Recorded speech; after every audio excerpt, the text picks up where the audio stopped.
राजस्थान में विधानसभा के लिए मतदान प्रक्रिया संपन्न हो गई है। मिली जानकारी के मुताबिक 69% से ज्यादा वोटिंग हो चुकी है। राजस्थान में मुख्य मुकाबला सत्तारूढ़ कांग्रेस और बीजेपी के बीच है। चुनाव से पहले और बाद में भी जनादेश हमें ही मिलेगा, ऐसा दोनों पार्टियों के नेताओं ने भरोसा जताया है।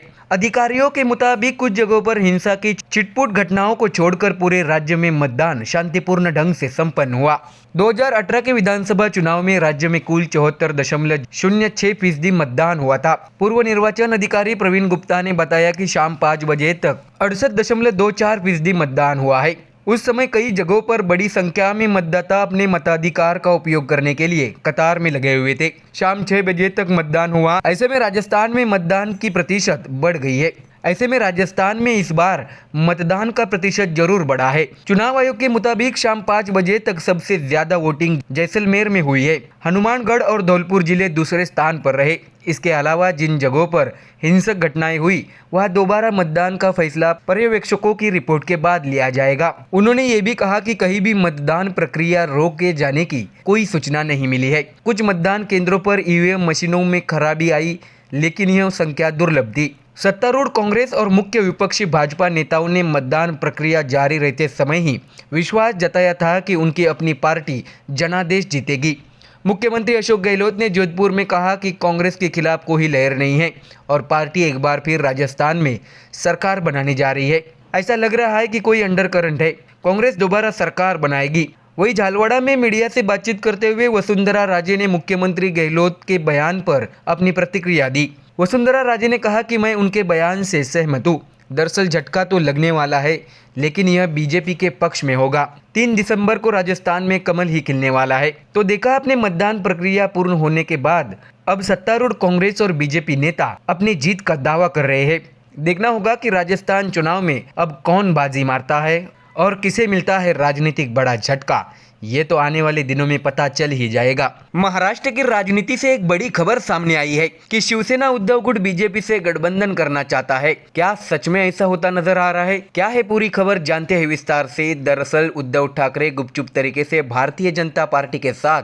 गठबंधन करने की कोशिश कर रहे हैं। बीजेपी नेता नीतीश राणे ने शिवसेना सांसद संजय राउत पर निशाना साधते हुए कहा कि वह गठबंधन के लिए बीजेपी के पैरों के सामने गिड़गिड़ा रहे हैं। ऐसा बीजेपी विधायक नीतीश राणे ने राजनीतिक दावा किया है। आपको बता दें कि इससे पहले सांसद संजय राउत ने प्रधानमंत्री नरेंद्र मोदी की आलोचना की थी। संजय राउत ने विश्वास जताया था कि इस देश को 2014 से ही पनौती लगी है और आने वाले 2024 में इसका अंत हो जाएगा। अब संजय राउत की उस आलोचना का जवाब देते हुए बीजेपी विधायक नीतीश राणे ने सीधे तौर पर उद्धव ठाकरे पर निशाना साधा है। उन्होंने कहा है कि प्रधानमंत्री नरेंद्र मोदी के आशीर्वाद से आपके मालिक के 2014 और 2019 के लोकसभा चुनाव में 18 सांसद चुने गए हैं। आपके पार्टी को सत्ता मिल गई और आप भारतीय जनता पार्टी और पीएम मोदी पर निशाना साधने में लगे हैं। जाओ और अपने मालिक से पूछो, जो भारतीय जनता पार्टी के साथ फिर से गठबंधन करने की कोशिश कर रहे हैं। राणे ने संजय राउत से पूछा है कि गठबंधन के लिए बीजेपी के सामने गिड़गिड़ाने के लिए आपके लोग और मालिक क्यों जा रहे हैं?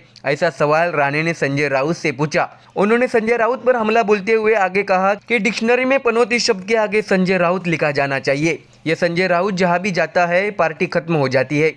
वो उद्धव ठाकरे के साथ चले गए। देखिए आज ठाकरे की क्या हालत हो गई है। नीतीश राणे ने यह भी दावा किया कि शरद पवार के साथ भी ऐसा ही हो चुका है। हालांकि इससे पहले राउत ने कहा था कि देश 2014 से पनौती से जूझ रहा है। हमने ये बात किसी व्यक्ति के खिलाफ नहीं कही है, इसलिए भारतीय जनता पार्टी इसे अपने दिल पर न ले। पनौती शब्द का प्रयोग पूरे देश और दुनिया में किया जाता है। जो खुद को हिंदुत्ववादी कहते हैं उन्हें पनौती शब्द से इतनी नफरत नहीं करनी चाहिए। संजय राउत ने कहा था कि पहले आपको पनौती शब्द का मतलब समझना चाहिए, फिर एफआईआर और बाकी चीजें करनी चाहिए। तो देखा आपने संजय राउत द्वारा मोदी पर निशाना साधने के बाद बीजेपी विधायक ने संजय राउत की जमकर क्लास ले ली है। एनसीपी पार्टी में फूट के बाद चुनाव आयोग में पार्टी और सिंबल को लेकर विवाद चल रहा है। अजित पवार गुट द्वारा पार्टी और चुनाव चिन्ह पर दावा करने के बाद एनसीपी के दोनों गुटों के बीच कानूनी लड़ाई शुरू हो गई। इसके बाद चुनाव आयोग के समक्ष अब तक 3 सुनवाई हो चुकी है। इस तीनों सुनवाई के दौरान दोनों समूहों द्वारा मजबूत तर्क दिए गए हैं। अब अगले 3 दिनों तक चुनाव आयोग एनसीपी के दोनों गुटों की बात सुनने जा रहा है, इसलिए इस सुनवाई पर सभी का ध्यान गया है। पिछली सुनवाई में शरद पवार गुट ने अजित पवार गुट पर फर्जी हलफनामा दायर करने का आरोप लगाया था। सोमवार को चल रही सुनवाई में चुनाव आयोग की ओर से शरद पवार के वकीलों से कहा गया है कि पिछली सुनवाई में जिन मुद्दों पर बहस हुई थी उनका वे जिक्र न करे, लेकिन इस बार भी शरद पवार के वकीलों ने चुनाव आयोग के सामने बड़ा दावा किया है। अजित पवार के गुट ने चुनाव आयोग के समक्ष राष्ट्रीय कार्यकारिणी में पदाधिकारियों के फर्जी हलफनामे पेश किए गए हैं। वकील अभिषेक मनु सिंघवी ने कहा कि न केवल कार्यकर्ताओं के बल्कि पदाधिकारियों के भी फर्जी हलफनामे जमा कर दिए गए हैं। इसके साथ ही उन्होंने चुनाव आयोग से अजित पवार गुट के वकीलों का केस खारिज करने की मांग की है। इसके साथ ही कुंवर प्रताप सिंह एनसीपी के राष्ट्रीय महासचिव है और वह शरद पवार गुट के साथ है, जबकि अजित पवार गुट ने उनके पक्ष में झूठा हलफनामा दाखिल किया। इतना ही नहीं, अजित पवार गुट द्वारा सिंह के फर्जी हस्ताक्षर और हलफनामा दिए जाने पर वकील अभिषेक मनु सिंघवी ने मांग की है कि अजित पवार गुट के खिलाफ कानूनी कार्रवाई की जाए। आपको बता दें कि सोमवार को हुई सुनवाई में शरद पवार की ओर से वकील अभिषेक मनु सिंघवी और वकील देवदत्त कामत ने जोरदार बहस की, जबकि अजित पवार गुट के वकील मुकुल रोहतगी ने दलील दी कि अभिषेक मनु सिंघवी के 1 घंटे से सिर्फ एफिडेविट के बारे में बात किए जा रहे हैं, उनके पास बात करने के लिए और कुछ भी नहीं है। इसके बाद शरद पवार गुट के वकील देवदत्त कामत ने चुनाव आयोग के सामने एक अहम मुद्दा उठाया और अजित पवार की ओर से एनसीपी के राष्ट्रीय अध्यक्ष का पद शरद पवार को देने का प्रस्ताव दाखिल किया। इसके साथ ही प्रस्ताव पर अजित पवार ने हस्ताक्षर कर दिए हैं और अजित पवार पिछले 10 महीने से चुप है। हालांकि जब वे अलग होना चाहते थे तो उन्होंने यह मुद्दा उठाया, ऐसा देवदत्त कामत की ओर से चुनाव आयोग के सामने विस्तार से बताया गया। देवदत्त कामत ने यह भी आरोप लगाया कि अजित पवार गुट की ओर से केंद्रीय चुनाव आयोग को भ्रमित किया जा रहा है। उन्होंने ये भी कहा कि अजित पवार गुट की ओर से एनसीपी अध्यक्ष पद और राष्ट्रीय अधिवेशन को लेकर भ्रम पैदा किया जा रहा है। इस बीच शरद पवार के वकील अभिषेक मनु सिंघवी के देर से पहुंचने के कारण सुनवाई देर से शुरू हुई। फिलहाल अभिषेक मनु सिंघवी बहस कर रहे हैं, जबकि एनसीपी की इस सुनवाई के लिए दोनों गुटों के अहम नेता आयोग में दाखिल हो चुके हैं। राजस्थान विधानसभा चुनाव की सरगर्मी के बीच सियासी गलियारों में एक नाम चर्चा में है, वो नाम है राजकुमारी दिया सिंह। दिया सिंह जयपुर के पूर्व महाराज दिवंगत ब्रिगेडियर भवानी सिंह की एकलौती बेटी है।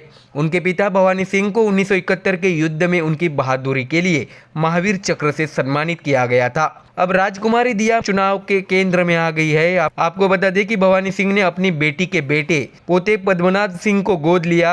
अपने दादा की मृत्यु के बाद पद्मनाभ सिंह जयपुर के महाराजा बने। दिया कुमारी 2013 में बीजेपी नेता वसुंधरा राजे के कहने पर भारतीय जनता पार्टी में शामिल हुई थी। आपको बता दें कि वसुंधरा राजे खुद राजस्थान के धौलपुर की महारानी और ग्वालियर के शिंदे घराने की बेटी है। दिया कुमारी ने 2013 में सवाई माधोपुर से राजस्थान विधानसभा चुनाव लड़ा और शक्तिशाली कांग्रेस उम्मीदवार डॉक्टर किरोरी लाल मीणा को हराया था। किसान आदिवासी मीणा समुदाय के नेता किरोरी लाल मीणा वर्तमान में भाजपा के राज्यसभा सदस्य है। बीजेपी के केंद्रीय नेतृत्व ने उन्हें मौजूदा विधानसभा चुनाव में सवाई माधोपुर सीट से चुनाव लड़ने को कहा है। दिलचस्प बात यह है कि अब सवाई माधोपुर में कुमारी मीणा के लिए वोट मांग रहे हैं। इससे पहले 2019 के लोकसभा चुनाव में दिया कुमारी को राजसमंद निर्वाचन क्षेत्र से नामांकित किया गया था। हालांकि वह अपने मूल जयपुर निर्वाचन क्षेत्र से चुनाव लड़ना चाहती थी। राजसमंद उनके लिए एक कठिन लोकसभा क्षेत्र था जिसमें 4 जिलों में 8 विधानसभा क्षेत्र है। हालांकि मोदी लहर में राजकुमारी दिया ने कांग्रेस के देवकीनंद को 5,50,000 वोटों से हराया था। एक समाचार चैनल से बात करते हुए उनके निर्वाचन क्षेत्र से परबत सिंह रावत ने कहा, दिया सिंह ने इस क्षेत्र में कई सड़क कार्यों और रेलवे परियोजनाओं को मंजूरी दे दी है। इन कार्यों को शुरू करने के लिए वह समय समय पर केंद्रीय मंत्रियों से संपर्क करती रही है। इसलिए सिंह न केवल लोकप्रिय बनी बल्कि काम करने वाली एक राजनेता के रूप में जानी जाने वाली वह राजस्थान की सर्वश्रेष्ठ सांसद मानी जाती है। हालांकि दिया कुमारी राष्ट्रीय राजनीति में आना चाहती थी, लेकिन पार्टी ने उन्हें फिर से विधानसभा चुनाव में उतारा है। बीजेपी ने उन्हें जयपुर की विद्याधर नगर सीट से विधानसभा चुनाव लड़ने के लिए कहा है। दिवंगत वरिष्ठ भाजपा नेता भैरव सिंह शेखावत के दामाद नरपत सिंह राजवी 3 बार इस सीट का प्रतिनिधित्व कर चुके हैं। वसुंधरा राजे के करीबी माने जाने वाले राजवी को पहले चुनाव टिकट देने से इनकार कर दिया गया था, लेकिन बाद में उन्हें चित्तौड़गढ़ से टिकट दिया गया है। वह पहले भी एक बार यहां से चुनाव जीत चुके हैं। दूसरी ओर 2018 के विधानसभा चुनाव में राजवी से भारी अंतर से हारने वाले सीताराम अग्रवाल को एक बार फिर मैदान में उतारा गया है। वह दिया सिंह के खिलाफ चुनाव लड़ रहे हैं। कुछ राजनीतिक पंडितों का अनुमान है कि अगर बीजेपी राजस्थान में विधानसभा चुनाव जीतती है तो दिया कुमारी राज्य की अगली मुख्यमंत्री के रूप में वसुंधरा राजे की जगह ले सकती है, क्योंकि प्रधानमंत्री नरेंद्र मोदी और अमित शाह के साथ वसुंधरा राजे के रिश्ते पहले जैसे नहीं रहे हैं। उनसे पूछा गया कि क्या वह मुख्यमंत्री पद की दौड़ में हैं। इस सवाल का जवाब देते हुए वह बचती दिखाई दी। उन्होंने कहा, नतीजों के बाद बीजेपी नेतृत्व तय करेगा कि राज्य का नेतृत्व कौन करेगा।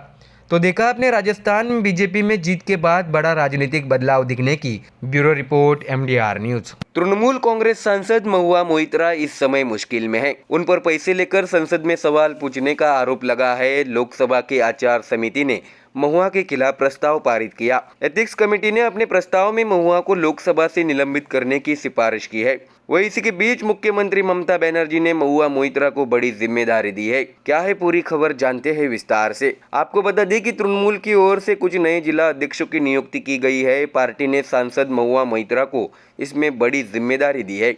उन्हें पश्चिम बंगाल के कृष्णनगर की जिला अध्यक्ष नियुक्त किया गया है। इसकी जानकारी महुआ मोइत्रा ने ट्विटर पर दी है। अपने ट्वीट में महुआ मोइत्रा ने कहा है कि मुझे कृष्णनगर का अध्यक्ष चुनने के लिए मैं तृणमूल कांग्रेस और मुख्यमंत्री ममता बनर्जी के आभारी हूँ। उन्होंने अपने ट्वीट में कहा कि मैं कृष्णनगर के लोगों के लिए पार्टी के साथ काम करना जारी रखूंगी। आपको बता दें कि महुआ मोइत्रा के लिए यह बड़ा प्लस पॉइंट है, क्योंकि पार्टी ने उन्हें नई नियुक्तियों में शामिल किया है और ये भी कहा जा रहा है कि पार्टी अभी उनके साथ है।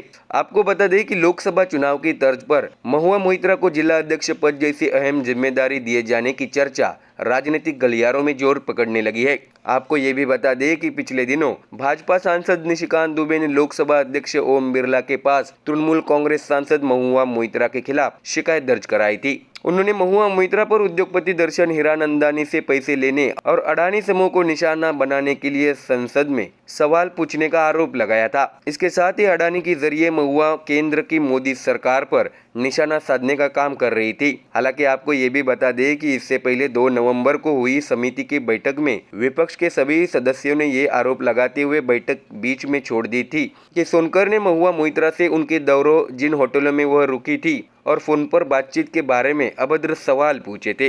हालांकि सोनकर ने मीडिया से बातचीत में ऐसे आरोपों का खंडन किया था। अब देखने वाली बात यह है कि महुआ मोइत्रा के पैसे लेकर सवाल पूछने वाले मामले पर दरकिनार करने से और उन पर टीएमसी द्वारा जिम्मेदारी सौंपी जाने के बाद क्या बीजेपी और आक्रामक रुख अपनाते हुए टीएमसी पर हमलावर होती है या नहीं, ये देखने वाली बात होगी। Bureau report, MDR news.